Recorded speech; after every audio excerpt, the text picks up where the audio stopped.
Namaste and good evening, everyone. Welcome back to our continuing series Evenings with Sraddhalu. Namaste, Narad. Namaste. Namaste, Sraddhalu. Namaste to all of you. Today we continue our theme, part 17, on a new dawn that is just beginning. And I'm very much looking forward to listen to Sraddhalu, what he has to say. And as usually, you may post your questions on this theme or other questions by sending them at our email ID, integralstudies.in@gmail.com. And now we welcome Sraddhalu.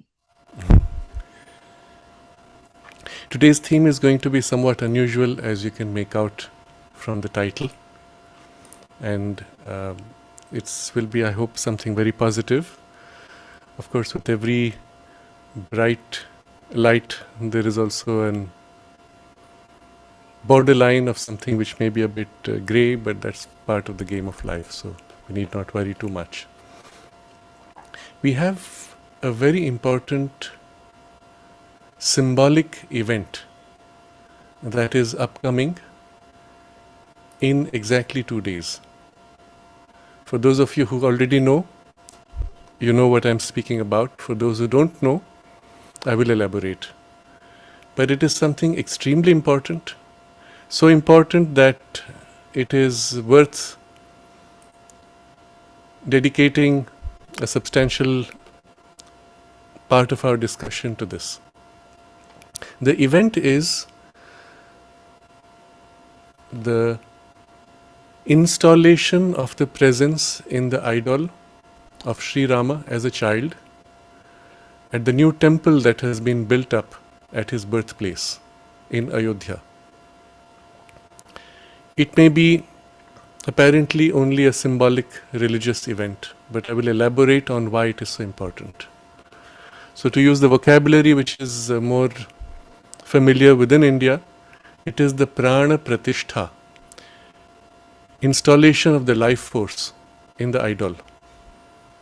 The idol itself has been set in a new temple that has just been built, phase 1, let's say, of the temple completed, in Ayodhya, which is the city of Rama, of fame of the Ramayana, going back perhaps 7,000 or 8,000 years at least, and which is so celebrated through the text of the Ramayana, which is the narration of Rama's life. All over India, there are at least 300 versions of the Ramayana, because each great poet or inspired saint has felt that articulating that story is not only fulfilling in his own or in her own spiritual journey, but also as a way to express something that would help uplift humanity around. And therefore, this very unusual importance that is given to the narration of the Ramayana. As we will see, it has also larger connotations outside the domain of political India and for the world. But why is this establishment of the life force of the living idol of Rama so important? This is being done practically every temple. Any temple in India, after building the temple and after installing the idol, icon, whatever the form of symbol it may be, one does not start worshipping, because you are not worshipping a symbolic representation of an idea. There is a ritual associated with the temple, and it's an occult ritual that invokes the highest accessible spiritual life force of that deity into that idol or icon. And then at that point we say the idol is living. And then you worship the living presence. The idol physically is only a physical reference for your senses. It is to the presence that you offer your obeisance, worship, etc. So this ceremony of establishing the spiritual force and to make alive the presence is what is called prana pratishtha. Prana is the life force, but in this case the spiritual power that represents the deity. And pratishtha is the establishing into literally the sense of the word. This is taking place in the location of Sri Rama's birthplace. So why is this so important? As I said, every temple has its prana pratishtha. You create a temple to Rama in any city, anywhere in the world, you go through those rituals, invoke the presence, and there you are supposed to have a living presence. What's the big deal in this location, and why is it that we're giving to it so much importance? So we're going to take a step back and first understand what Sri Rama represents for humanity generally. We will draw upon Sri Aurobindo's observations on this, and then understand why this place becomes so important and what it represents. First of all, Sri Aurobindo explains that in the series of the avatars, as it is commonly described in the Puranic tradition in India, they speak of 10 avatars. The first is a fish. So the concept is an avatar is the divine consciousness incarnating in a form to save the world, establish a new consciousness, and make a transition to a new phase of evolution. So the first in the sequence of 10 is the fish, which, if you see the whole sense of evolution as the modern mind understands it, is the first step of evolution, life forming in the oceans. And then from there, the second avatar is the tortoise, who comes out of the water and can be on land and water. Again, you can see the symbol. If you look upon the ocean as a womb, you've come out of the womb also in terms of consciousness and its growth potential. Then the wild boar, which is the animal consciousness, primarily driven by life instincts and emotions. Then there is the half man, half human, Nara Simha. Nara means human, Simha is lion, so half man, half lion. And the whole story is quite fascinating for those of you who know, or you might want to look it up, how the asura that he destroys to free humanity and open to a new age, the asura has a boon that he cannot be killed in day or night, or in the house or outside the house, or by man or woman, or by human or animal. So literally the divine takes on the form, incarnates as this half man, half human, catches this asura, places him on the sill of the house, neither in nor out, in the evening, neither day nor night. And so it's all about halfway between, and there destroys the extreme form of the ego and the asuric ego, and makes way for a new phase of the human consciousness emerging out of the animal by precisely incarnating in this transitional poise. The next avatar is the dwarf human, which is the physical man. From there, Parashurama becomes the vital man, full of the rajas and the warrior spirit of life force, dominating even the thoughts. After that comes Rama. Rama represents, Sri Aurobindo observes, the sattvic mind, and we will read more about what he has to say in the details of how that is incarnated and in what way it impacts the world. But the sattvic mind, and the mind now rising to its highest idealistic turn, but it is still in the domain of the intellect. It is not an opening to higher spiritual consciousness, although he represents an incarnation of a spiritual power and uses the spiritual power for this transition in evolution. The entire shift of humanity into the mental consciousness, and not the animal mind, but the idealistic, reasoning, rational, and the purified sattvic mind, what we today call civilizational values and not barbaric intelligence, is established by Sri Rama's incarnation. And so you can see how important this is, and considering the human condition today, where we are, as if, so to say, on the brink of losing some of our finer civilizational values, and even perhaps a part of humanity dropping back, you can see the value of this. because the work done by Sri Rama is not yet fully settled. You can say fully settled in a large part of humanity, but there are still many parts which are not really into it.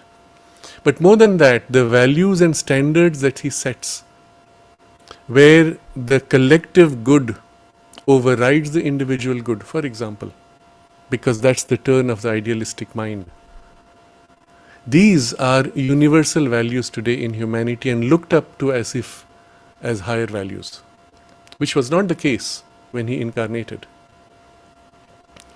So those of you who know the story of Rama, you see a series of such events in his life where he establishes new standards, forms a new basis, and everybody says, yes, this is how we should all be living. And therefore, in the Indian tradition, in Hindi or Sanskrit, they will say Sri Rama is Maryada Purushottam. Maryada means in the standards of values, the ideal human, Purushottama. So that's his life example. The work of his life is also extremely important, because what he does is he destroys all the demonic powers which are still assaulting humanity, and also the rishis. In the story, you know, the rishis come to do a yajna, that is the spiritual practice, and all the demons come and harass them or even kill them. So Rama clears the forests of these demonic beings. And it is not just a symbolic clearance, it is also, there is a literal sense of it, which we will hopefully perhaps touch upon on some other occasion. But there was a time which is very much within the period of Rama, where there were human giants. We have the fossil evidence of some of these. Well known and accepted today in archaeology is this human type which was at least 10 feet tall. There are others for which we have written evidence of people having seen the bones of these beings which were 18 feet tall. And so you get an idea of what kinds of beings also existed, and that's where we have the stories of giants in our, let's say, collective memory. So Rama clears India, the whole Indian subcontinent, from all these, and you'll see he travels all over India during the period where he has to abandon his kingdom because of the word his father gave, and he lives up to the word. The promise of a word given is never taken back, again setting high standards of the ideals. But he goes all over India. In a sense, spiritually it is symbolic of unifying, liberating various states, kingdoms from the tyranny of the Asuric rule. And finally, the biggest Asura at that point is Ravana, whom he has to defeat in order to free Sita. And then they fly back to, in a vehicle, flying plane, to Ayodhya. What is interesting is, of course, those technologies also did exist. It's a different period, of which perhaps on another time we will speak of. But when he comes back, he has completed his 14 years as promised. But on his arrival, the city of Ayodhya goes into celebration, and that celebration is what we remember today as Deepavali. Deepavali is that celebration, and there are other symbols to that occasion also. But it is symbolic of the beginning then of the rule of the ideal mind. So Rama Rajya, the rule of Rama, is still retained in the psyche of India as the ideal example of governance, political, economic, social rule. And one of the responsibilities given to Rama is, before he kills Ravana, he has to learn from Ravana the science of governance, because Ravana is the master of that. And so as Ravana is dying, Rama bows before him and says, please teach me, because that's part of my work. And Ravana says, oh no, but you have to be a student first. So Rama bows down, very symbolic and profound truths. He bows down, becomes a student, and Ravana reveals to him the knowledge. So all these are very deeply rooted in the psyche of the civilization. To the extent that when in the 1980s, when still the television in the country was government controlled, it was the only channel. When they broadcast the Ramayana, it was pretty badly done from a cinematic point of view. But it was beautifully done in terms of the acting. And it was so moving to the whole civilization that the entire India would come to a halt. There would be nobody on the streets practically. and everybody would be glued to their television. People would buy televisions just to watch the serial, and those who didn't have it would go to a neighbor's house, and in dozens of people sometimes watching together. Simultaneously, the whole country would be in this state of deep devotion, adoration, admiration, love for Sri Rama for weeks and months. I don't remember how long it was, maybe more than a year or two.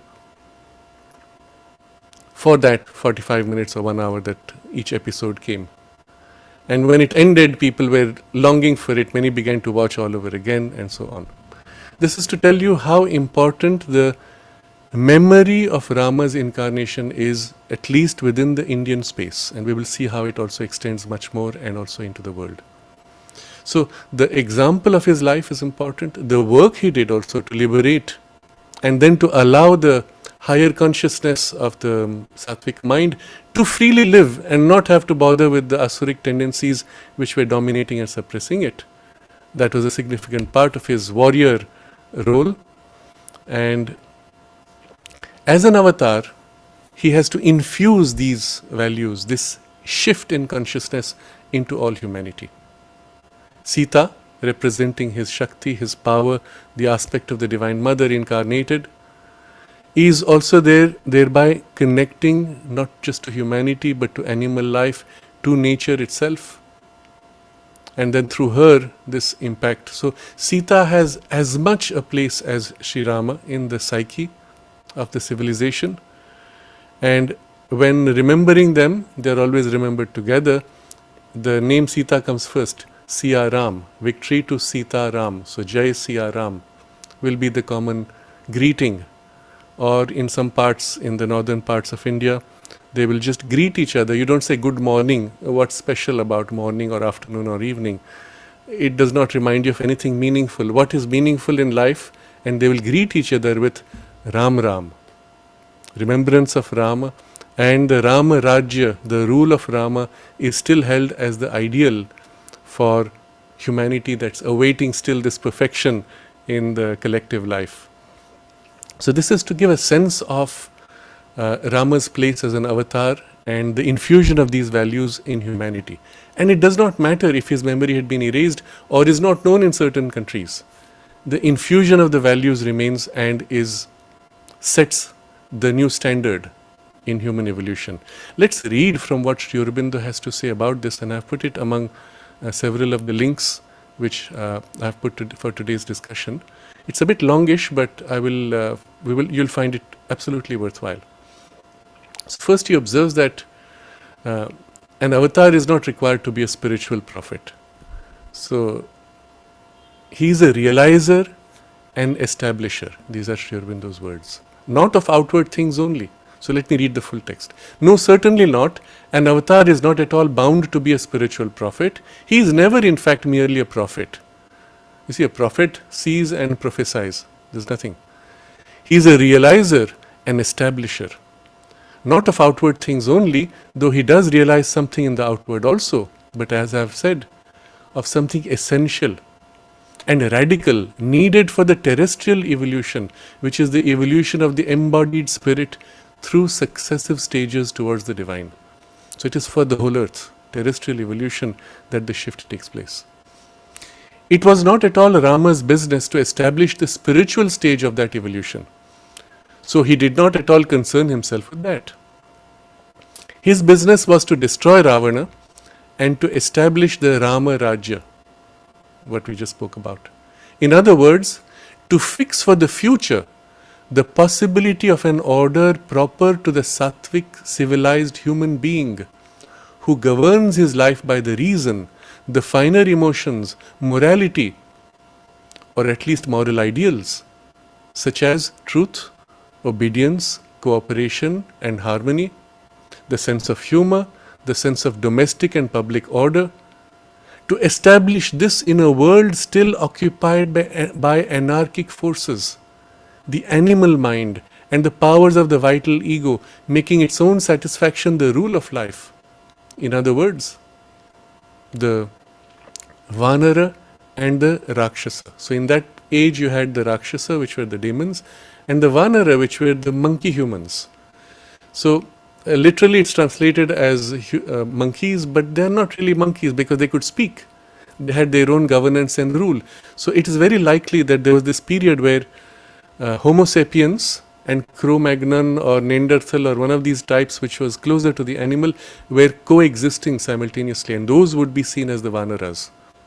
And again, this goes into a aspect of the archaeology and history which perhaps we will discuss in more detail later. In a lot of excavations of archaeology, you find human Homo sapiens bones along with some of these other types in the same band of earth. And automatically the archaeologist says, that's because there's a mixture. So when the evidence is seen, they will discard the evidence as being mixed because they're so biased to believe whatever it is that European archaeology defined as the world's history. So we will have to outgrow that at some point. So rising out of the Vanara and Rakshasa consciousness into this Sattvic mind, he has to set those values. And you see, this is if you... But you understand what it would mean, what the Rakshasa values would be. These were also human-like. They could mate with human beings, but they were of a grade which is extremely coarse and crude in their values. This, Sri Aurobindo says, this is the meaning of Rama and his life work. And it is according as he fulfilled it or not that he must be judged as avatar or no avatar. It was not his business to play the comedy of the chivalrous Kshatriya with the formidable brute beast that was Bali. It was his business to kill him and get the animal mind under his control. It was his business to be not necessarily a perfect, but a largely representative Sattvic man, a faithful husband and lover, a loving and obedient son, a tender and perfect brother, father, friend. He is friend of all kinds of people, friend of the outcast Guhaka, friend of the animal leaders Sugriva, Hanuman, friend of the vulture Jatayu, friend even of the Rakshasa Vibhishana. So anyone who accepts to turn to the higher, he is friend of them all, and including the animal worlds. All that he was in a brilliant, striking, but above all spontaneous and inevitable way.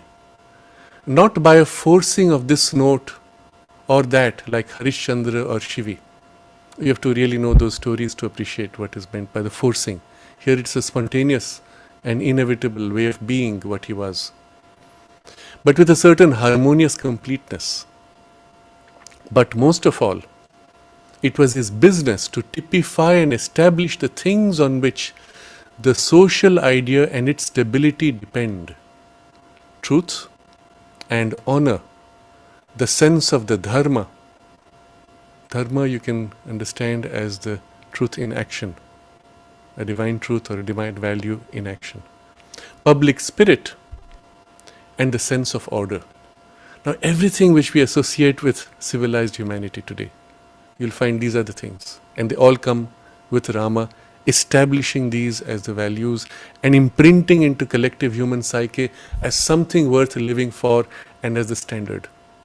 And if someone drops below that today, we say, oh, they are barbarians, they are brutes. Isn't it? And this is due to Rama's work as an avatar. To the first, to truth and honor, much more even than to his filial love and obedience to his father, though to that also, he sacrificed his personal rights as the elect of the king and the assembly, and 14 of the best years of his life, and went into exile in the forests. To his public spirit and his sense of public order, the great and supreme civic virtues in the eyes of the ancient Indians, Greeks, Romans, for at that time the maintenance of the ordered community, not the separate development and satisfaction of the individual, was the pressing need of human evolution. So to this, he sacrificed his own happiness and domestic life and the happiness of Sita. So very important point here, it's a longish sentence, but you will find throughout his life he's sacrificing his comfort for these values to be established, to set that as a standard. And one of the important things is the public spirit and public order. Because at that time, the satisfaction of the individual was the dominant theme, and separate development of the individual. And against that, you have to build an ordered community now and bring people into those values. And this is what you see in the ancient Indians, Greeks, and Romans. Sri Aurobindo points. But the type is set by Rama well before. But you value it now because of that work he did. Then, in that, he was at one with the moral sense of all the antique races, though at variance with the later romantic, individualistic, sentimental morality of the modern man, who can afford to have that less stern morality just because the ancients sacrificed the individual in order to make the world safe for the spirit of social order. You see, once that social order is sufficiently established that it is safe, you can afford to be more individualistic without significantly upsetting that. And then finally, it was Rama's business to make the world safe for the ideal of the Sattvic human being by destroying the sovereignty of Ravana, the Rakshasa menace. So all these demonic forces had to be destroyed, or at least their rule destroyed. They may continue to live but no more dominating, and thereby making the world safe so that these values can now exist. All this he did with such a divine afflatus in his personality and action that his figure has been stamped for more than 2 millenniums on the mind of Indian culture, and what he stood for has dominated the reason and idealizing mind of man in all countries. So here's this very important statement Sri Aurobindo makes. Because the name Rama you find, of course, and the story in India, so it has this more obvious connection to Rama in the mind of the Indian people for, he says, at least more than 2000 years. Because the date of Rama was at that point disputed. The British had reduced it to something very recent, I don't know, 2500 years ago or something like that, which is completely wrong because the astronomical evidence is much earlier. It shows to be something like, I don't remember now, about 5000 BC or so. But he also says, not just for the Indian mind, has dominated the reason and idealizing mind of man in all countries. So they may not know Rama, but the values that he embodied, suddenly that is there, felt as, this is our reference. In spite of the constant revolt of the human vital, and in spite of the constant revolt of the human vital, is likely to continue to do so until a greater ideal arises. So the force of that, of Rama's work, is so great that although the vital wants its fanciful tendencies, it cannot overthrow this. And until a greater ideal comes to replace what Rama has set, and that will be the spiritual ideal with the spiritual age.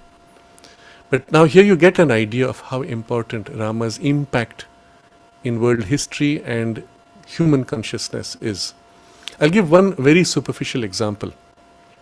When Rama is about to marry Sita, and Sita says, but I don't want a husband who will marry many women. He takes the vow that he will marry only her once, and that's it. Before she accepts to marry him. Today, if you ask somebody, will you accept to have 2 wives or whatever, 2 husbands, whatever form it may take, and have these, what today is in a very crude way called polyamorism. It is seen as something almost barbaric and belongs to a past stage of human evolution. Why?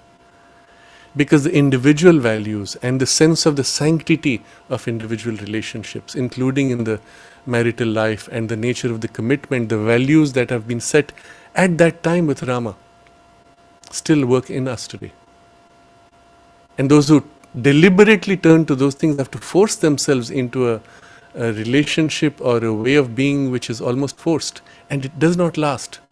If you look at the history of these polyamoric communities, inevitably they break up and move into stable relationships of individuals. They may not last, that's a different story, but when they are, they're not satisfied with this kind of strange mixing.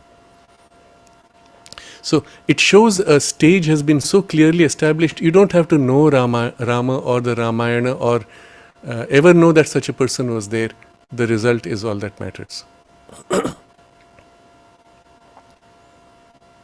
And because of the divine afflatus, it has this imprint in humanity.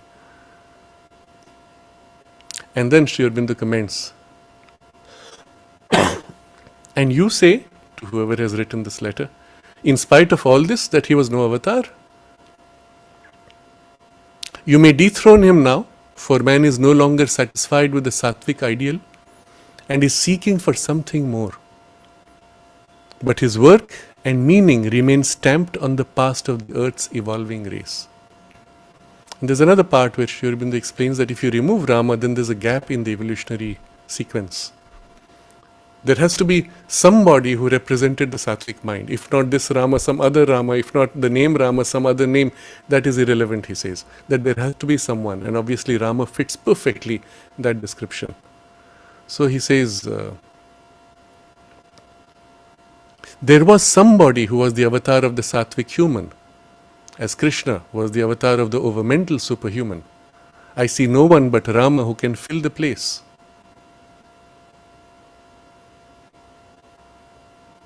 So this is as far as this text is concerned. I've put the link for those of you who want to read and perhaps dwell on it. There are many subtle nuances. There's another letter of Sri Aurobindo, again regarding these questions of Rama. He says that behind every vibhuti or even avatar, there is always one of the four aspects of the Divine Mother's energies. So he gives the example. I read the whole thing. The question is, since all creation is the mother's work, can it be taken that it is the personalities of the mother who behind the veil prepare the conditions for the descent of the avatar or vibhuti? Sri Aurobindo's reply. If you mean the divine personalities of the mother, the answer is yes. It may even be said that each vibhuti draws his energy from the four. You are all familiar with the four aspects of the Divine Mother. From one of them predominantly in most cases, as Napoleon from Mahakali, Rama from Mahalakshmi, Augustus Caesar from Mahasaraswati. So you can see Caesar was the organizer, and Rama has this harmony and opulence and love that you see so pouring from him all the time. And so here we get another sense of what is behind the power and the manifestation of Rama. So with this background now, we look at what this event represents. The place where he took birth is significant because that's the moment when the avatar incarnates into the material world and fixes his consciousness or begins the process of fixing the consciousness in humanity. After that, he may go all over the place. Of course, those may be important in certain ways if specific things are incarnated or done. But this is the single most powerful point of the entry in the world. And as far as Rama is concerned, there is no place known where he left his body. He merged into the Sharayu river and so on. So we find here the place of his birth becomes the symbol of the incarnation and manifestation of the sattvic mind consciousness into matter and particularly in humanity. What happened was in the year 1528, if I got the date right, this one of the invaders of India, Babur, and this was part of those Mughal invasions, they destroyed a lot of temples, they subjugated humanity, they destroyed all the universities, Takshashila and Nalanda being most well known, but there were universities everywhere in India. In Takshashila and Nalanda, the material that was burnt was so large, these were documents, that they say the entire army was busy for 3 days and 3 nights dragging out all the material and putting into a bonfire, and the bonfire went on for 3 days and 3 nights. That's just one university. Consider what that meant for the rest of India. And the knowledge lost, and the people who were the teachers of these texts and the knowledge being killed, butchered in the most horrible way, as you see today in the ISIS or in the some of the more barbaric forms that were recently seen in the Hamas and so on. That was happening in India on a large scale. And one of the symbols of domination was they would usurp the most sacred temples, of course steal the jewels and the idols which were precious stones or semi-precious, and break the temple and build a mosque over it as a symbol of domination and enslavement of the peoples. Now this happened everywhere. The smaller temples simply destroyed, not important enough. Some of them would be rebuilt, destroyed again. But these were the most significant temples, and there were three particularly which are currently spoken about in this particular context: birthplace of Rama, birthplace of Krishna, and the most sacred temple to Shiva. And these three were all three destroyed, replaced by mosques. But nobody really bothered to worship in the mosque, or sometimes they would bury people and so on. But nobody bothered to worship, and that temple, which was Babri Masjid, mosque as it was called, Babri Masjid, was actually nobody bothered. It was one of the trivial ones. As a symbol, it continued the, let's say, usurpation, domination, destruction of this birthplace of Rama. So I will describe that as a symbolic destruction and usurpation of the values of the civilization. When in 1947 India became free finally from British rule, the condition of the freedom that the British had put was the division of India into a Muslim India and a non-Muslim, all the rest, not just Hindu, it was all the rest. So India technically could go back to all its cultural values. As it happened, the people who asked for the partition of India continued to remain in India. Those who did not want the partition were the ones who were forced into the East Pakistan and West Pakistan of that time. Most of them died in the butchering that followed. I have spoken before, I won't repeat.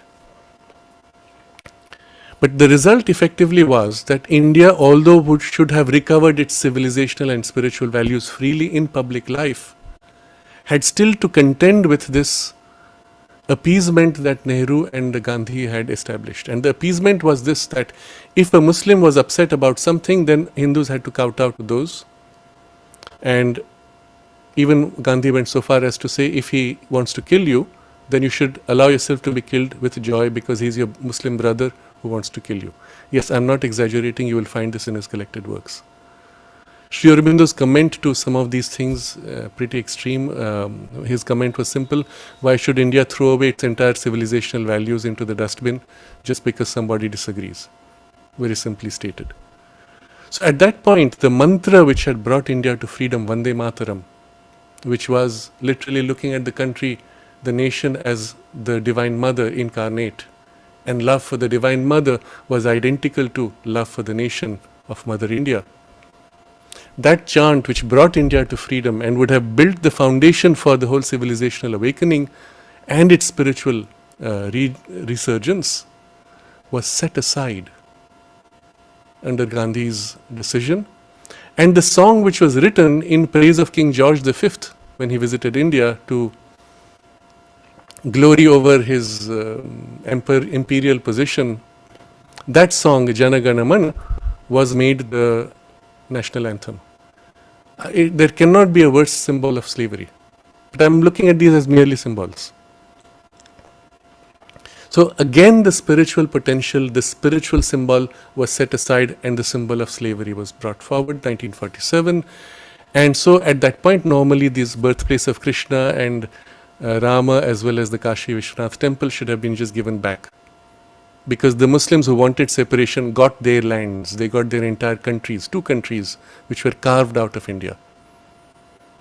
All this should have just simply come back with no dispute. But because the people who wanted partition stayed on and continued to demand the same things, the result was a very painful passage.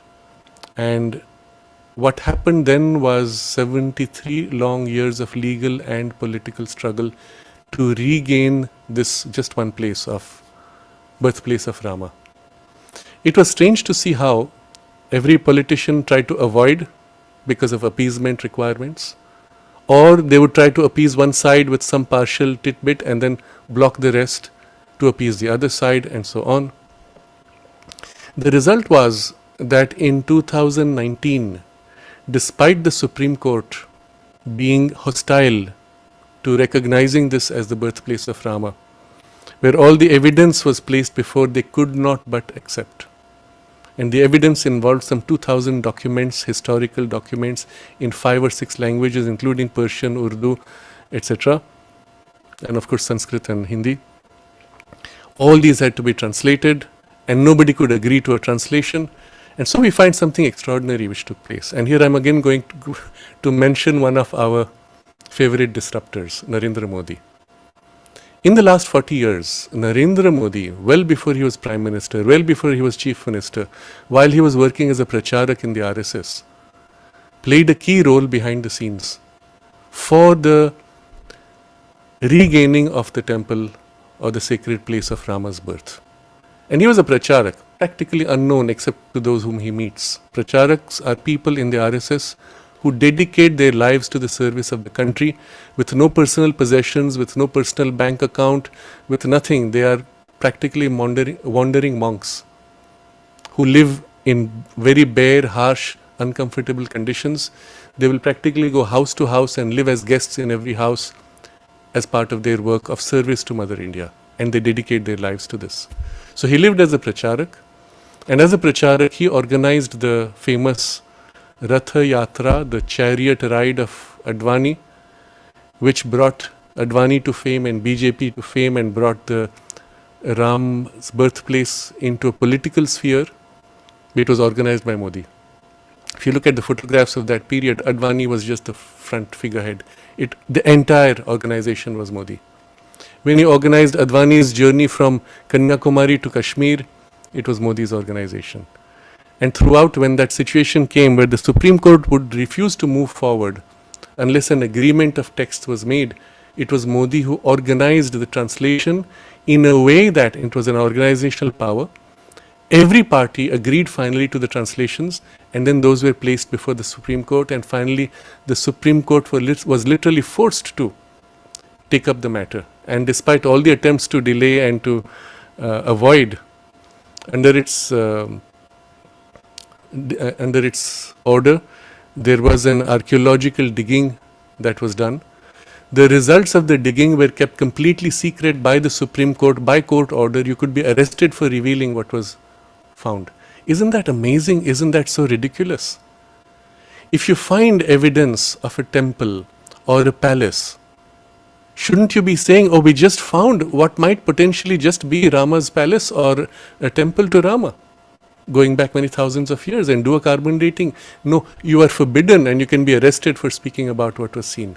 And it just shows you the extreme bias of the Supreme Court and its hostility during that process. And yet, despite this, the evidence was so overwhelming, they had to award and say, yes, there was a temple here, there were prior constructions, and it was destroyed by Babur. And in the award, rather than simply giving back the place to the Hindu community, the Supreme Court gave an equally large land in Ayodhya for a mosque to be built. Why? It was not even asked for by the Muslims. It was not asked for in the conflict in the court. They gave it out of a Supreme Court generosity, let's say, or a misplaced generosity, which was unfortunately again a repeat of the same slave mentality. And of course now there will be an attempt to misuse that. We need not get into this. The point though is, finally it came. And that was in the year 2019. I have seen reports of one reporter only who went and snuck in secretly where the excavations were going. And I would like to read out to you a portion of what he saw as he describes it. He says, I spent an hour in that tunnel. I saw ancient staircases that had been excavated, large circular places blackened by long extinguished fires that could be explained only by yajnas being performed there. These were outside the perimeters of the erstwhile Babri Masjid and all around it. I had absolutely no doubt that a structure had existed under the Babri Masjid that was much larger than the mosque. I had no idea whether it had been a temple or a hotel or a palace, but there had been something there. And that's it. And nobody, to this day, in the mainstream media has shown photographs or given a detailed reports of what was found under. I had once been to, it was in Delhi, in some meeting where there were a few people who were part of the group who were working for the freedom of this place. And I had heard them speak of, oh, now we have just discovered pillars with carvings and granite pillars of temple and carvings. And I said, where do you get this information? Oh, we have people who are friends of the people who are doing the digging, and that's how we get to know. There were, based on these statements, local newspaper articles. But imagine the extent of suppression of the mainstream media, even after Supreme Court judgment. And of course, at that time, because of the hostility that you are not allowed to speak up even, but even after, nothing has ever been shown or spoken about openly. One may hope that in the temple now they will have a museum where perhaps something more will be shown. I do not know. But that would be something worth checking out. But with all this now, we come to the most important thing. After all this struggle of 73 long years, and Modi, as you know, has played a key role from his Pracharak days, then when he was chief minister, and then when he became prime minister, many were upset that he did not push through this agenda. He was consistent on one point. He said, we will only do what the Supreme Court accepts, and we will follow blindly the Supreme Court decision. He was confident based on the overwhelming evidence, but by taking such a stance, the whole thing got delayed by many years, and yet it came through in a way that nobody can question and criticize the final judgment. So the result is that nobody should be able to be unhappy for whatever came. But with all this now, when we finally, the land comes back to the Hindu community, and it's not about Hindu, it's about those who value Rama's place in the world. So you call them Hindu, because that's the definition of Hindu. If you're not bound to any conventional religion, you're Hindu. If you appreciate Rama, Krishna, or any other of these historical or spiritual deities. So the fact that this has come back after nearly 500 years is very important, because the suppression of that space, the destruction of what was the temple earlier or whatever else there might have been, and its suppression by a foreign usurpation and a symbol which was imposed by hatred. The removal of that and the return of the land for building a suitable symbol of the love, adoration and respect that the entire civilization has for Sri Rama. This is of a profound symbolic value. It is symbolic of the resurgence of the Indian spirit and the spiritual identity of the civilization. You see, you take away Rama and Krishna, what is the civilization based on? Its spiritual values, but what are the defining representations of those values? The incarnations, the avatars. You bring them back and you say, yes, of course, this is the inspiring reference by which we know these values or turn to this with love, devotion, adoration. So the return of that as a spiritual identity or reference or symbol for the civilization is of crucial value. As India awakens from a period of invasions, destruction, colonial rule to recover her soul.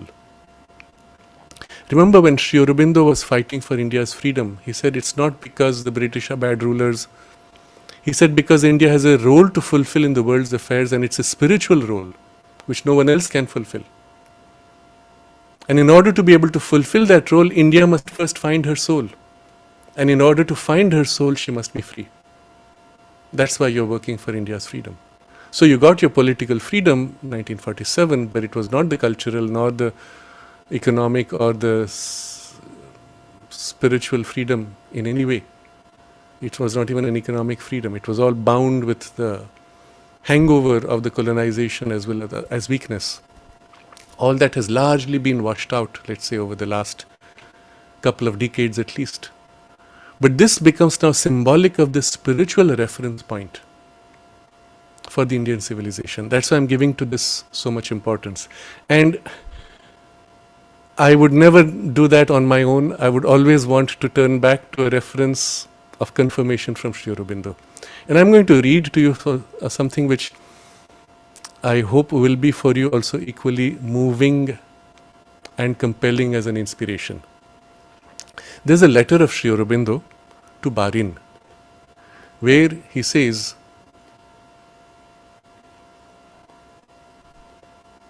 so he's speaking about various things about India, and this is 1920. He's writing to his brother Barin. The date of the letter is April 7th, 1920. I'll read this relevant paragraph. He says, he explains why he has left politics. He says, why have I left politics? Because the politics of the country is not a genuine thing belonging to India. It is an importation from Europe and an imitation. At one time there was a need of it. We also have done politics of the European kind, he says to his brother, because they were both in it.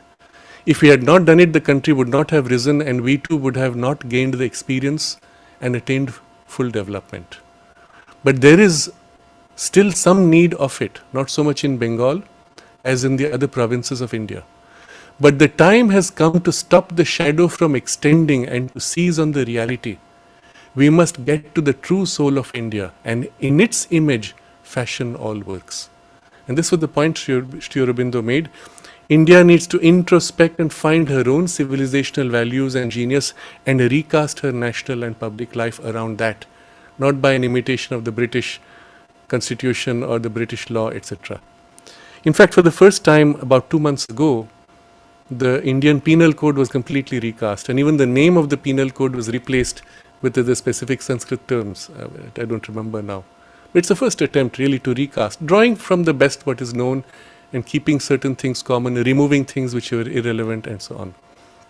But we come to the most important part. Sri Aurobindo writes, people now talk of spiritualizing politics. Its result will be, if there be any permanent result, some kind of Indianized Bolshevism. Even to that kind of work I have no objection. Let each man do according to his inspiration. But that is not the real thing. If one pours, now Sri Aurobindo is talking of himself. Now he'll never say I pour. He'll say if one pours. He's too humble. If one pours the spiritual power into all these impure forms, the water of the causal ocean into raw vessels, either the raw vessels will break and the water will be spilt and lost, or the spiritual power will evaporate and only the impure form remain. So what he's saying is the efforts being made at that time, if he puts his force, this is what will happen. So he has to wait to find the right vessel and the right forms into which these can be infused. And that's why I'm pointing to this event as something so important, because it's a vessel. Into this a greater spiritual power can be infused. But let's come back to the text. And then he says, in all fields it is the same. I will say even in science and economics, everywhere where there is this blind imitation of the West, you have the same problems. India has to rediscover or reform, recast in her own forms native to her civilizational values. This process is now barely just beginning to start. It's not even begun in the field of education. It's just beginning hardly as an idea that we should do this. That's all. But he says, in all fields it is the same. And then he says, I can give the spiritual power, but that power will be expended in making the image of an ape and setting it up on the temple of Shiva. If the ape is endowed with life and made powerful, he may play the part of the devotee Hanuman and do much work for Rama. You know, Hanuman is the Vanara, the monkey disciple, devotee of Rama. He represents the human who has not yet reached the full power of the sattvic mind, but is still in the intermediate vital mental domain. So, If the ape is endowed with life and made powerful, he may play the part of the devotee Hanuman and do much work for Rama, so long as that life and that power remain. But what we want in the temple of India is not Hanuman, but the God, the avatar, Rama himself. This is such a moving line. What we want in the temple of India is the God, the avatar, Rama himself.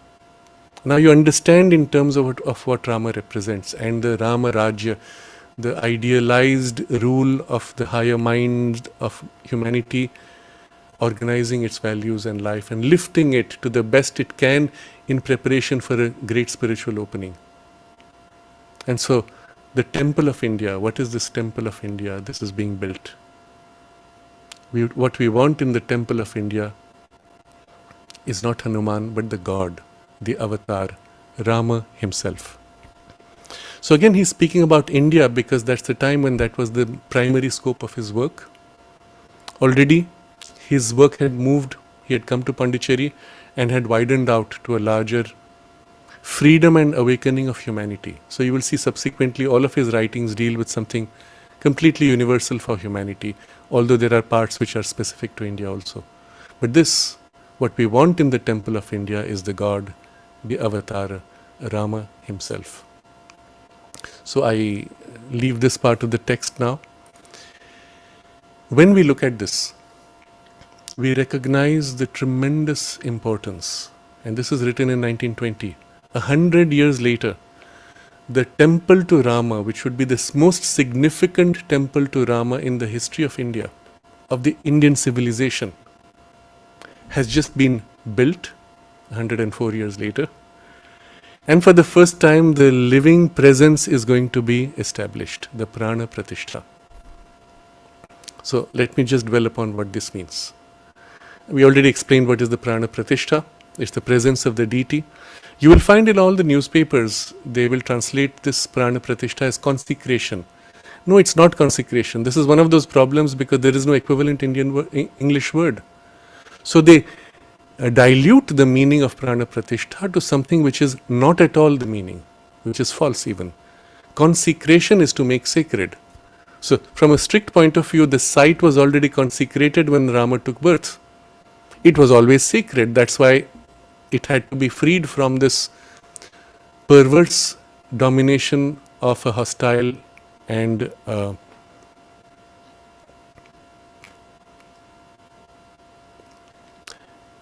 conquering colonial power. The freedom of this to allow the civilizational value to now be represented and given a form to what is already sacred. It's not going to be consecrated. Into that sacred space, when the temple is built, now you invoke Rama's presence directly into the idol. So in a sense, it is the second birth of Rama in the material world. Not in a human body, but now in the temple space of the idol. But the consciousness invoked by whom? It's not just Narendra Modi who chose to do this because, well, he has this long effort that he had made for more than 40 years. And I've left a special link to a video which narrates his work going back 40 years to bring for the preparation of the temple. It's not just about him. As Prime Minister, he is also representing the entire country. And he is not doing it as a political move, he is doing it with all the devotion and the commitment, playing the role required of the person who invokes the presence. And he speaks about it. And what is he asking? He spoke recently in a public address to the people of India and said, while this is happening on Monday at 12:30 p.m., I believe, day after tomorrow, he asks, let every Indian in their own homes sit in prayer and concentration and invoke the presence of Sri Rama into their hearts, into their homes, into the national life. Now, it's not just a Prime Minister saying this. He means it. But it's also an entire civilization which lives by these values, which for the first time is coming together in such an effort of consciously invoking at a civilizational level this presence. into the temple of India. What is the temple of India? Not that place in Ayodhya and that particular temple. It is all the people and the civilization itself turning to the divine in our hearts as a collective community of the civilization. That's the temple of India. So actually this extraordinary Prime Minister has actually asked us all to participate in this. What he will do there will be only symbolic of this collective effort.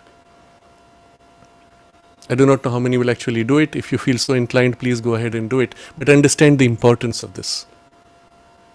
It is now literally the rebirth of this divine avatar in the hearts of the people in a collective vessel of the civilization, now turning to awaken with a physical symbol on a material level of its awakening.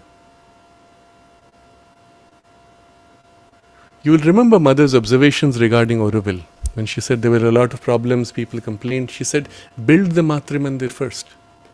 The sooner it is built, the better, because with that, all these problems will tend to get resolved, because it becomes the soul, the physical symbol and representation of the soul of Auroville.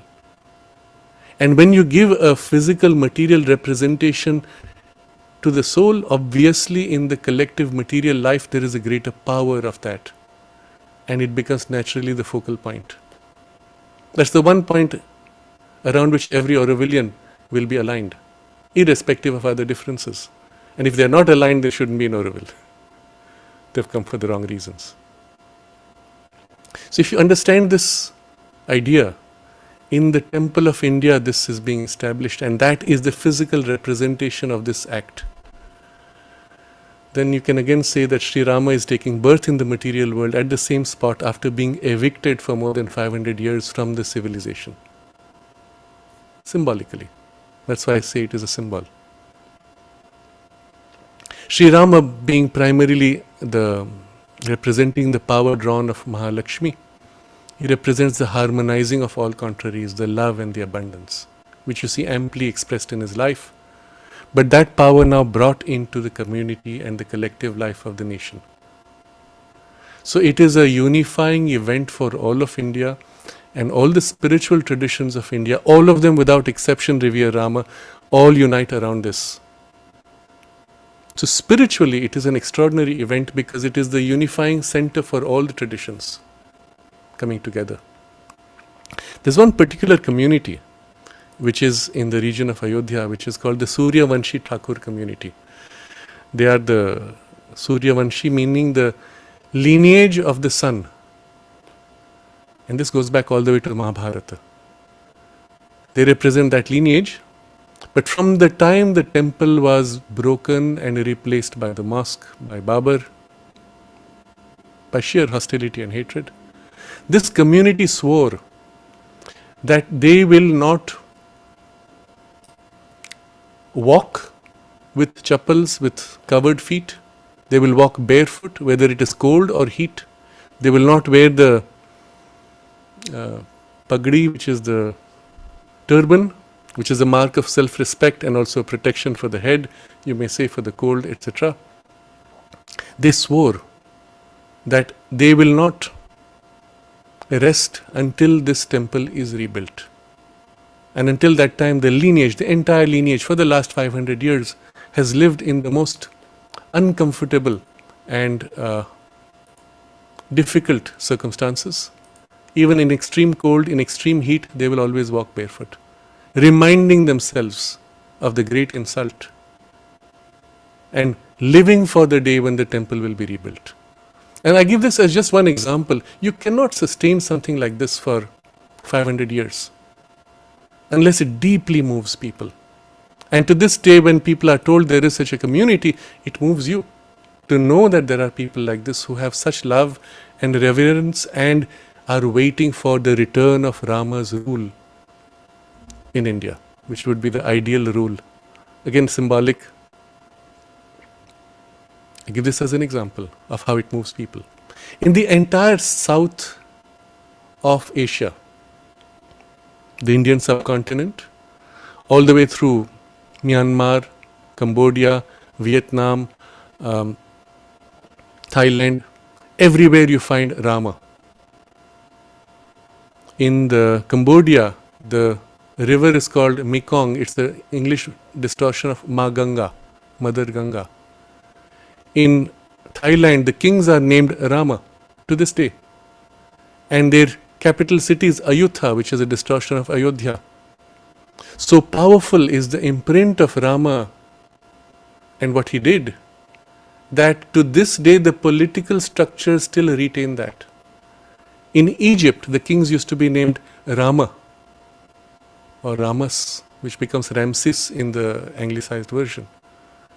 So everywhere in the region where Rama is still known, and for this it is the unification in Asia. Even in Japan, in China, you have the stories of Rama written and rewritten and narrated. So the entire Asian region is steeped with this value and narration of Rama's life. The entire SARC region, which is the spiritual map of India, as you all know, which the mother drew, and which has to unify eventually, culturally at least, is all steeped in Rama, the name of Rama and the tradition of Rama. And then for the entire world as an avatar, whether you know it or not, Rama, what he represents, you value, because those values are yours now. In a sense, Rama lives in your heart, and that's your civilizational values, isn't it?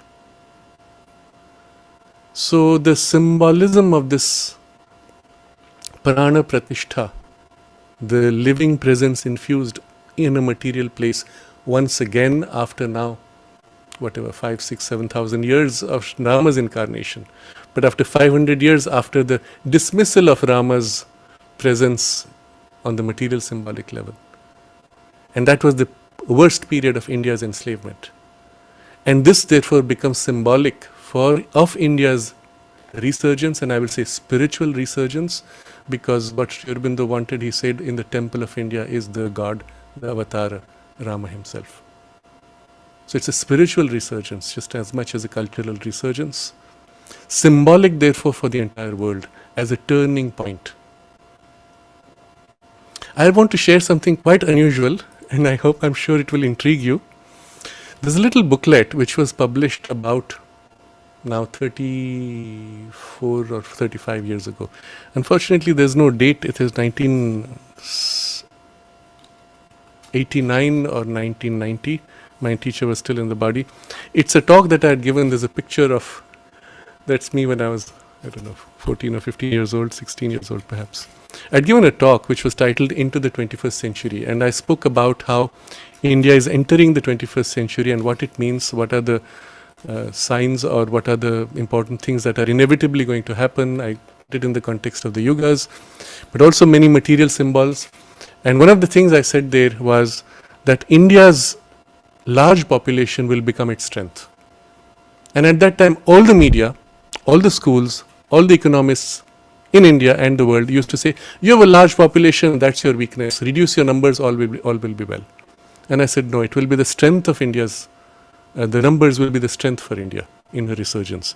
And that has, as you can see, come true in many ways. And then there's this part which I want to read from, which is quite, I think you will find it intriguing. In an interview in 1910, and I will read that later, Sri Aurobindo mentions that with the ending of the influence of the Kali Yuga in 1907, there would be a period of great upheavals. He does not specify whether it is the end of the Yuga or the end of the cusp. So at that time I was very much into the numbers. It is a known fact that there is a 180-year transitional period between the Yugas. And a recent recalculation shows that technically the transitional period began around 1840s and ends in the year 2024. Yes, literally, 2024. A period that coincides with our estimates of when India will achieve superpowerhood. Earlier there's a discussion of how it will take about a generation for India to build her own industries and even develop her own independence in the military strength. All that I had in that discussion. But I put 2024 as the significance. It was not generalized to 2025, specifically 2024. And then I wrote there, it was a talk, I said, we can safely say therefore that by 2020 India would have achieved a positive a position of prominence in world affairs, and that it would mark the beginning of the new yuga and the new age. There was a rationale given to all that. It doesn't matter now the details. But I remembered this now, and I just pulled out the book and I found the exact year 2024, and I don't think it's a coincidence. So there I made a reference to this interview of Sri Aurobindo, where he speaks of how a certain age has ended and something new begins. And I want to read this, and I think in a large part this will cover an important part of our understanding of things. So the text is unfortunately not part of the collected works of Sri Aurobindo, which is very strange. And again, I think it comes from the hostility of some of the editors who do not like this kind of content because it irritates their biases or whatever. So this is an interview published in The India, which was a Tamil weekly, India, or just India, Tamil weekly. And the interview text goes like this. I'll read much of it, but it's worth it. Our correspondent had the darshan of Aurobindo Babu at 6 College Square Street, Calcutta. Now this is 1909, 18th September. The house belongs to Babu Krishna Kumar Mitra, who has been deported. In 2 rooms here, Aravind Babu does his writing work and speaks to those who come to see him. When our correspondent saw Aravind Babu, Babu is a Bengali way of respect, saying sir, equivalent of sir. The first thought that came to his mind, it seems, was, is this Aravind Babu? But then he had not seen Aravind Babu's eyes as yet. Aravinda is of lean frame, and he was sitting like a very ordinary man with a piece of cloth thrown over his upper body. On seeing him, our correspondent could only wonder, is this the yogi born to redeem us through an upheaval, showing a new way to India? It was when he saw the eyes that our correspondent felt reassured. Oh, how knowing those eyes were, what grace in them, what peace. Mahashanti, great peace, great peace. The room exuded a great sattvic peace. So the correspondent is moved by the presence. Our correspondent asked a few questions about the Narayana Darshan, Sri Aurobindo's vision of the divine while he was in jail, which Aravind Babu had experienced when he was in prison. Since a darshan of the Supreme is a rarity in this age, our correspondent wondered whether Aravind Babu's darshan could have come about in the dream state. But when he listened to Aravinda's reply, all his doubts vanished. When our correspondent saw the humility, the peace, the solemnity, the innocence, and the light that appeared on Aravinda's face when he answered, it was very clear to him that Aravinda is indeed a great realized being, Mahasiddha. Now comes the conversation. Aravinda, yes, I saw Narayana, the divine inhabitant in all beings. I had all the darshans in the waking state. They were not dreams. Correspondent, is there a way to reach the state you are speaking about? Aravinda, yes, yoga is the way. Correspondent, was it only you who were practicing yoga sadhana in the prison, or were there others who practiced with you? Aravinda, Barin too was practicing sadhana as I was. Correspondent, what kind of yoga was it? Aravinda, it was bhakti yoga. Leave all responsibility to the divine. Try to realize that whatever you think, speak or do is not yours, and that it is the divine who thinks, speaks and acts through you. The realization will come in time. Realization is different from vision. Crush your ego, be without the I, practice self-renunciation. Now these are words you must understand the correspondent has noted either by memory or jotted. It's not exact words, but you get the sense of what Sri Aurobindo would have meant. Later, our correspondent turned the conversation from spiritual to worldly matters. I'm going to skip the portion because some of it has to do with politics. I've left you the link, you can all read later. But the part which we come to now, which is very important. Our correspondent writes of the thoughts that rose in his mind even as the conversation was going on. Because the questions were about being deported and sent to the Andaman islands where you go through extreme suffering and torture. Aravinda's voice was very calm. A state of peace was born in my mind, the correspondent says. There was peace everywhere. It gave me great bliss to think that I was in the presence of a great being who has suffered much out of his love for the country, one whose utterances have been the wonder of the whole nation, and who was one of the rishis of the Swadeshi Dharma.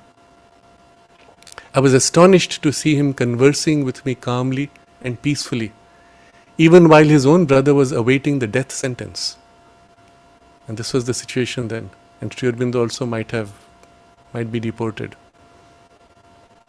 Then, Aravinda continued to answer with great grace the several questions put to him by our correspondent. Finally, our correspondent started speaking about the present confused state of India. When he asked Aravinda some questions in this regard, he gave this divine answer. There will be an upheaval. Now, this word upheaval is a bad translation. The footnote says here that the word used by Sri Aurobindo is pralaya and mahapralaya. Pralaya is the dissolution between one age and another. So it's the dissolution passage between the end of the Kali and the next Satya Yuga. So he's speaking of that. But we will keep the word upheaval, keep in mind, this is what it represents, the transition of two ages. There will be an upheaval. There are signs to indicate its coming. The year 1906 completes 5,000 years of Kali Yuga, and a new age has begun with the year 1907. The upheaval will have developed well enough to be visible to all. It will be complete in a further period of 4 to 5 years. Remember 1910, 4 years later what happens? The Great World War in Europe. But it's a world war. It actually affects all the colonies and the world is in battle because of that. And he's referring to that as some of the changes. Correspondent. What kind of upheaval is it? Aravinda. The great upheaval will be one of a revolutionary change. A great step. The low will become raised and the high brought down. There will be change everywhere. Change in government, change in people, new resolves, new thoughts, new ways for all actions. And then in the government report of that point, we find this similar summary of this statement. But what we have later, which is that portion which is kept in the collected works of Sri Aurobindo, and I will read from that because that gives only a part of this story. There the text is simply this, as a statement given to the Tamil Nationalist Weekly India, and it was published with Sri Aurobindo's authorization. So this statement now, which is part only of the collected works, goes like this. Since 1907, we are living in a new era which is full of hope for India. Not only India, but the whole world will see sudden upheavals and revolutionary changes. The high will become low and the low high. The oppressed and the depressed will be elevated. The nation and humanity will be animated by a new consciousness, new thought, and new efforts will be made to reach new ends. Amidst these revolutionary changes, India will become free. So that is Sri Aurobindo's prediction in 1910. And there's a comment about which Sri Aurobindo makes about this. And he says he doesn't want to make any further comment about this. He says, I'll read this. This is important. Sri Aurobindo thinks it unnecessary to volunteer a personal pronouncement. This is written by Sri Aurobindo. Though he would give his views if officially approached for them, his position is known. He has always stood for India's complete independence, which he was the first to advocate publicly and without compromise as the only ideal worthy of a self-respecting nation. In 1910, he authorized the publication of his prediction that after a long period of wars, worldwide upheavals and revolutions beginning after 4 years, 1914, India would achieve her freedom. Lately, he has said that freedom was coming soon and nothing could prevent it. This is 1946. So just a year later, India becomes free. And then he says, he has always foreseen that eventually Britain would approach India for an amicable agreement, conceding her freedom. What he had foreseen is now coming to pass, and the British cabinet mission is the sign. It remains for the nation's leaders to make a right and full use of the opportunity. In any case, whatever the immediate outcome, the power that has been working out this event will not be denied. The final result, India's liberation, is sure. Now again, I'm reading this in some detail because he's speaking of here the power, capital P, that has been working out for India's freedom. That power's work is not finished, because that was just the political freedom. There is the economic freedom, the cultural freedom, the freedom of thought, the ability to think for yourself and not imitate and ape the West with a bad imitation. And after that freedom of thought, which will recast the whole nation's forms of life, will be the real spiritual awakening on a national scale. Obviously, for all these to happen, the foundation has to be the spiritual awakening as early as possible. But at least the beginning of it has to take place somewhere. And it has to be real. It cannot be just some new idea which ceases. You have enough New Age and other movements in India also. That's not it. It has to go to the very roots of what moves the soul of India. And we see something of this in this temple's Prana Pratishtha and this event to take place day after tomorrow. And so, I want to read one more portion before we conclude. This is from a little booklet called The Yoga and Its Objects, which was written in 1912, so just 2 years after. And there he says, God always keeps for himself a chosen country in which the higher knowledge is through all chances and dangers, by the few or the many, continually preserved. The higher knowledge meaning the spiritual knowledge. And for the present, in this Chatur Yuga at least, this cycle of 4 yugas, that country is India. Whenever he chooses to take the full pleasure of ignorance of the dualities of strife and wrath and tears and weakness and selfishness, the tamasic and rajasic pleasures of the play of the Kali in short, he dims the knowledge in India and puts her down into weakness and degradation so that she may retire into herself and not interfere with this movement of his Leela, of his play. When he wants to rise up from the mud and the Narayana in man to become once again mighty and wise and blissful, then he once more pours out the knowledge on India and raises her up so that she may give the knowledge with its necessary consequences of might, wisdom and bliss to the whole world. This is India's mission for which Sri Aurobindo worked to free India. When there is the contracted movement of knowledge, the yogins in India withdraw from the world and practice yoga for their own liberation and delight, or for the liberation of a few disciples. But when the movement of knowledge again expands and the soul of India expands with it, they come forth once more and work in the world and for the world. Yogins like Janaka, Ajatashatru and Kartavirya once more sit on the thrones of the world and govern the nations. And this to me is very significant. Some of the disruptors that we have been looking at perhaps may represent the beginning of this.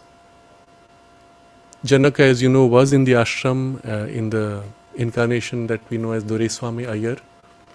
But it is just to say that they are not far away.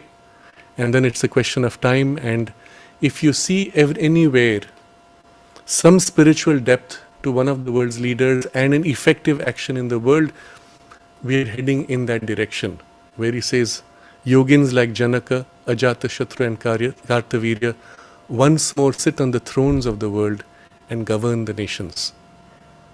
I personally believe that there is something of this very clearly seen in Modi's life, and we have spoken about this before. I won't repeat. And therefore it is only right that it is he who does the Prana Pratishtha, the invocation of the living presence of Sri Rama into the temple, symbolic of the temple of India and the civilizational spiritual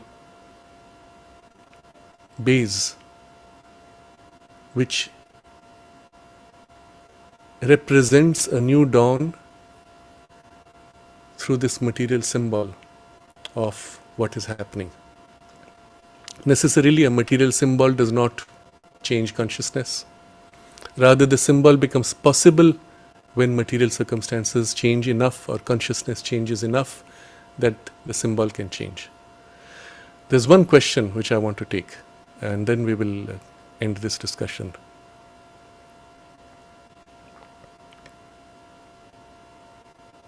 Shall I Yes. read Prasad's question? I have viewed all the installments of your current affairs series. Thank you a lot. You have opened up a new, helpful perspective on how we should view the current media and the role of the cabal in the world affairs. In this context, I would like to bring to your attention to a local controversy that is raging among the devotees of Sri Aurobindo in India. This is regarding the handing over of the Sri Aurobindo Center at Ayodhya by the Sri Aurobindo Ashram trustees. At first, it was rumored that they were doing it under pressure from the central government and the various groups involved in the construction of Sri Ram Mandir. Now it appears that there are certain vested interests on both sides. Sri Aurobindo Ashram and the various groups at Ayodhya that are doing it for personal gains. My first and immediate reaction was, what about Sri Aurobindos that are installed there? What will happen to them? Do you think the cabal moles are involved in this? Your opinion on this? Yes.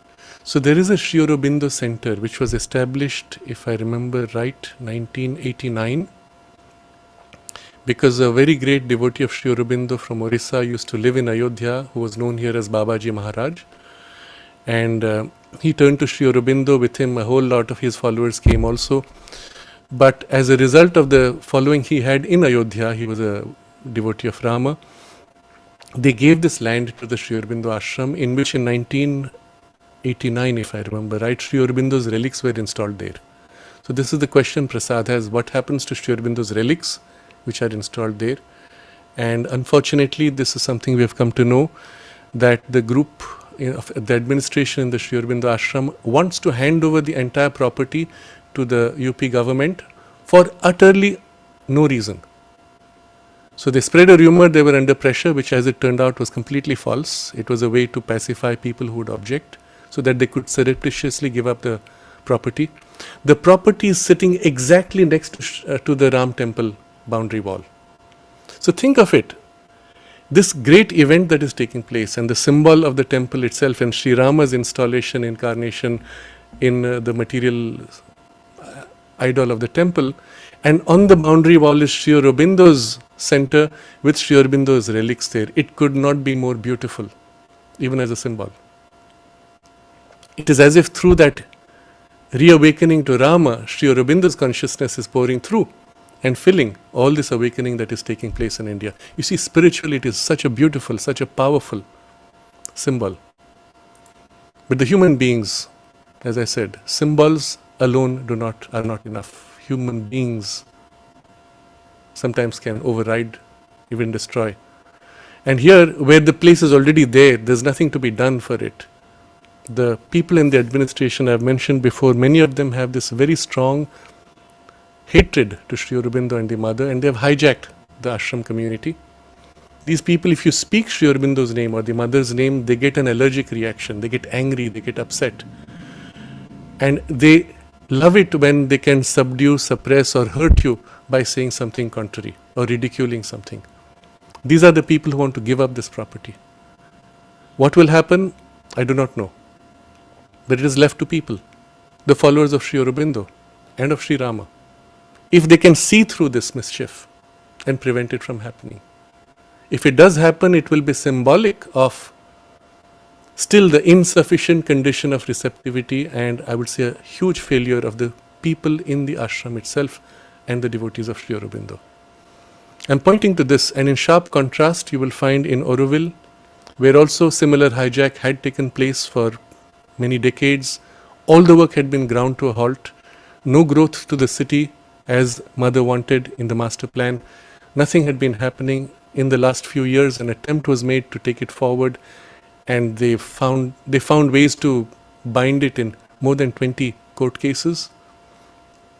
And suddenly, just about a month back, there has been a clearance from the Supreme Court which has allowed for the first time, the forming of the main artery of the Auroville city, of the township, which is the Crown Road, and one of the arcs of the galaxy that are being cut. The trees being cut are 0.1 something % of the total trees, and it's not significant because they will be replaced by other trees, and that is just a question of time. But the fact that for the first time the infrastructure base of Auroville is once again moving forward, it shows that when there is enough readiness in the human people, the help from above, which was always there, now can act through whatever agents are open. It does not matter who's open. And I will say it is the same for the followers of Sri Aurobindo in the ashram also, or who are outside. It all depends on whether we can choose to do what is right, or whether we will lose another opportunity for something which would be so beautiful spiritually. But having said that, I will again remind you of the importance of this event. We don't have time to look at some of the questions in the chat box, but yes, there is a question about Shankaracharyas, who are two of them are not so happy, but the other two are very happy. And I've put an article about that, what that means. The media, unfortunately, the leftist media has tried to confuse things by speaking of the great leaders of Hindu tradition have declared this is not right. No, not at all. It's completely false. So I've kept an article deliberately for this reason. And please do look at that, and you'll find there's absolutely nothing to worry about. It's all a very beautiful event where all the communities and all the spiritual and religious traditions within India are actually coming together around this one great event. And every family, because in every Indian heart, Sri Rama is beloved. Every family, I hope in some way, will concentrate at the same time, or at least on that day, even if momentarily, for what this represents. And I will again read the words from Sri Aurobindo for what to me this very obviously seems to represent. What we want in the temple of India is not Hanuman, but the God, the avatar, Rama himself. It is the divine incarnation himself. And Rama obviously is the beginning for the full unfoldment of the avatars, following which comes Sri Krishna, following which comes the Kalki and the Sri Aurobindo supramental avatar. Let this movement begin with the civilization turning to its spiritual foundations, and all the rest is inevitable. And more India will be able to rediscover her soul and fulfill her true mission in the world's circumstances, and with it, the awakening of humanity itself to its spiritual potential, and from there, the new step in evolution that Sri Aurobindo saw in this sequence. So let's all hold this in our aspiration and in our prayer, and may this be the beginning of a new age, a new beginning of the spiritual potential for India and for the world. A new dawn, as I've themed this discussion.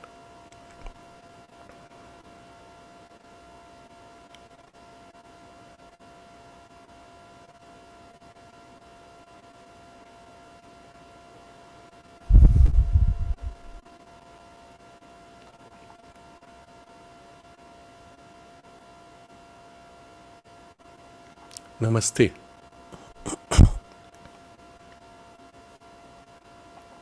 Namaste. Thank you. Very beautiful session.